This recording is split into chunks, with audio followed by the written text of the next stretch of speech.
ఏపీలో కాంగ్రెస్ అధికారంలోకి వస్తే ఉద్యోగులకు ఓపీఎస్ అమలు చేస్తామని ఏపీసీసీ చీఫ్ షర్మిల తెలిపారు. జగన్ సర్కార్ తీరుతో ఉద్యోగులు ఇబ్బందులు పడుతున్నారని అన్నారు. ఉద్యోగస్తులకు వైసీపీ ప్రభుత్వం 22,000 కోట్ల రూపాయలు బాకీ ఉందని ఆరోపించారు షర్మిల.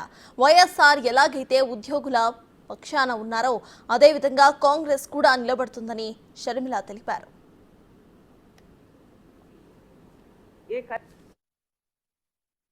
రాజశేఖర రెడ్డి గారు ముఖ్యమంత్రిగా ఉన్నప్పుడు ప్రభుత్వ ఉద్యోగస్తులకు ఎంత గౌరవం ఇచ్చారు.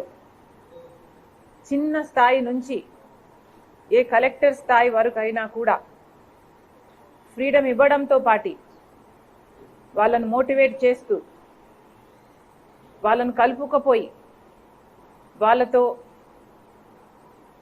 పని చేయించుకుంటూ ఈయన ఒక మాదిరిగా నిలుస్తూ అన్ని విధాలుగా వాళ్ళకు అండగా ఉంటూ రాజశేఖర రెడ్డి గారు మరి అంత బాగా ప్రభుత్వ ఉద్యోగస్తులను చూసుకుంటే మరి ఆయన కొడుకు జగన్మోహన్ రెడ్డి గారు తీరు, ఈ ప్రభుత్వ తీరు ఎంత బాధాకరంగా ఉంది అంటే మంత్రులు కూడా ఈరోజు ఉద్యోగస్తులను చిన్న చూపు చూస్తూ ఏదో వాళ్ళు దానం పడేస్తే వీళ్ళు తీసుకోవాలి అన్నట్టు మోకాలొంగి వీళ్ళ ముందు బ్రతకాలి అన్నట్టుగా వ్యవహరిస్తున్నారు. బహిరంగంగానే ఇలాంటి బొత్స లాంటి వాళ్ళు మినిస్టర్ల హోదాలో ఉండి కూడా ఇలాంటి కమెంట్లు చేస్తున్నారు అంటే ఇక వీళ్ళ తీరు, వీళ్ళ యాటిట్యూడు